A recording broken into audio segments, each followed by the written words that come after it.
దేశంలోని అతిపెద్ద ఇండస్ట్రీగా టాలీవుడ్ అవతరించింది. ప్రభాస్, అల్లు అర్జున్, ఎన్టీఆర్, రామ్ చరణ్లకు ఇండియా వైడ్ పాపులారిటీ ఉంది. వీరు పాన్ ఇండియా హీరోల లిస్ట్ లో ఉన్నారు.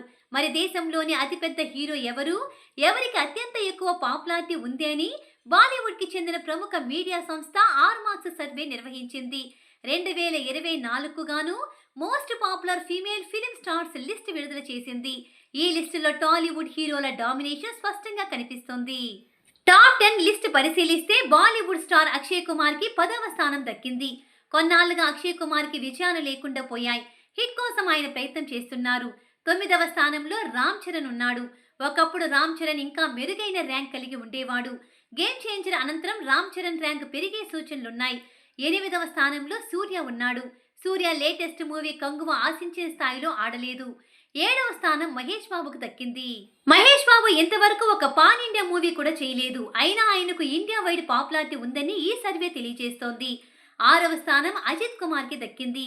కోలీవుడ్ టాప్ స్టార్స్ లో ఒకరిగా అజిత్ ఉన్నాడు. దేవరా మూవీతో సోలోగా పాన్ ఇండియా హిట్ కొట్టిన ఎన్టీఆర్ 5వ స్థానంలో ఉన్నాడు. ఆయనకు టాప్ 5 లో చోటు దక్కింది. 4వ స్థానంలో షారుఖ్ ఖాన్ ఉన్నాడు. 2023లో షారుఖ్ ఖాన్ పఠాన్, జవాన్ చిత్రాలతో 2000 కోట్లకు పైగా వసూలు రాబట్టాడు. రాజ్ కుమార్ హిరాని తెరకెక్కించిన డంకీ సైతం పాజిటివ్ టాక్ సొంతం చేసుకుంది. ఇక 3వ స్థానం అల్లు అర్జున్ కి దక్కింది. పుష్ప 2తో అల్లు అర్జున్ ఇండియాలో అతిపెద్ద బ్లాక్ బస్టర్ నమోదు చేశాడు. ఈ మూవీ 1500 కోట్లకు పైగా వసూలు రాబట్టింది. కాగా 2వ స్థానంలో విజయ్ ఉన్నాడు. విజయ్ గత చిత్రం గోట్ డిజాస్టర్ అయ్యింది. అయినా ఆయనకు ఫేమ్ తగ్గలేదు. ఒక పాన్ ఇండియా హిట్ లేకపోయినా విజయ్ కి జనాల్లో భారీ పాపులారిటీ అయితే ఉంది. కాగా నెంబర్ 1 స్థానం ప్రభాస్ కైవసం చేసుకున్నాడు. దేశంలోని అత్యంత పాపులారిటీ కలిగిన హీరోగా అవతరించాడు. బాహుబలి, బాహుబలి 2, సాహో, కల్కి చిత్ర విజయాలతో ప్రభాస్ ఎవరికీ అందనంత ఎత్తులో ఉన్నాడు. ప్రభాస్ కి అల్లు అర్జున్ నుండి గట్టి పోటీ ఎదురవుతుంది.